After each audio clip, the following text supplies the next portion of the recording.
I don't idealize Ukraine, but I have some friends there, and they even feel a little bit oppressed with the present Zelensky government for making too much compromise with Western powers and so on.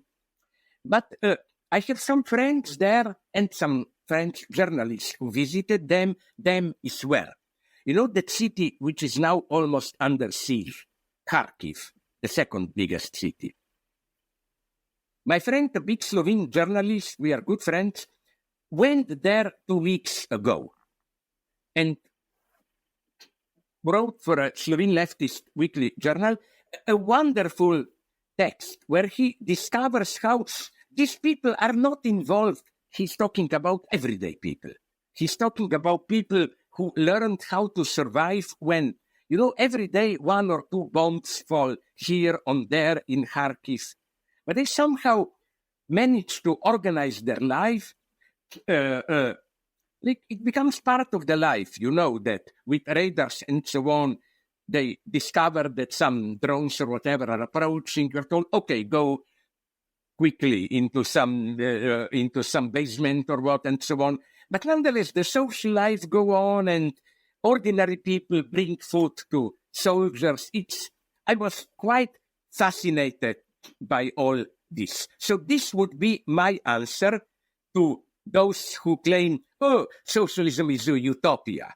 No, people are at this. No, now I will be more skeptical.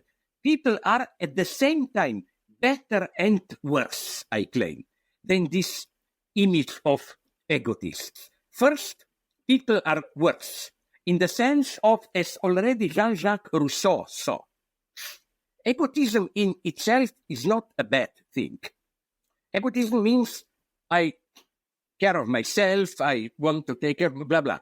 But if you're a rational egotist, not in any pathetic sense, but rational, you soon discover that collaborating with others is profitable even to your self-interest. You know.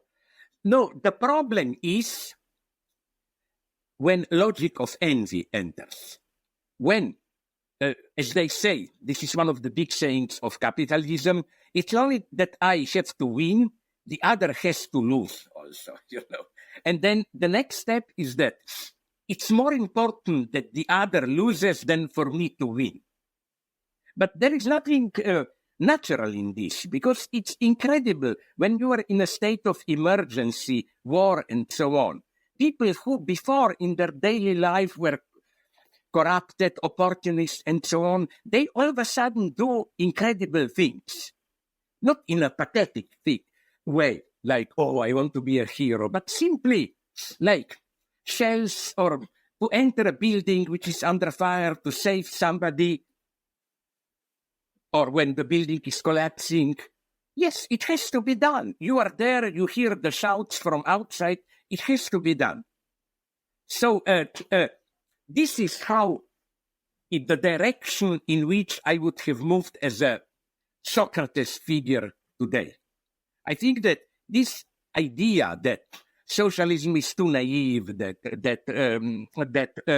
people are egotists, full of envy and so on, is simply not the whole truth. People are, if I may paraphrase Freud, people are much worse than they think, much more evil, and at the same time, much better than they believe.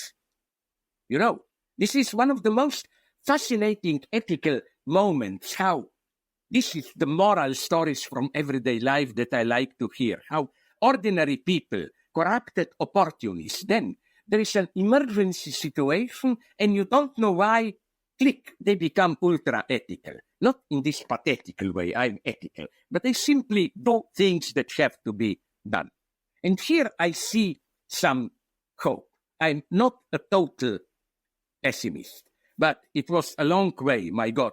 Again, maybe I already used this joke with you. Again, you know, the joke, I mean, from Slovenia, where the joke was circulating already for years. How do you make a 1 hour interview with me so that you ask me one question?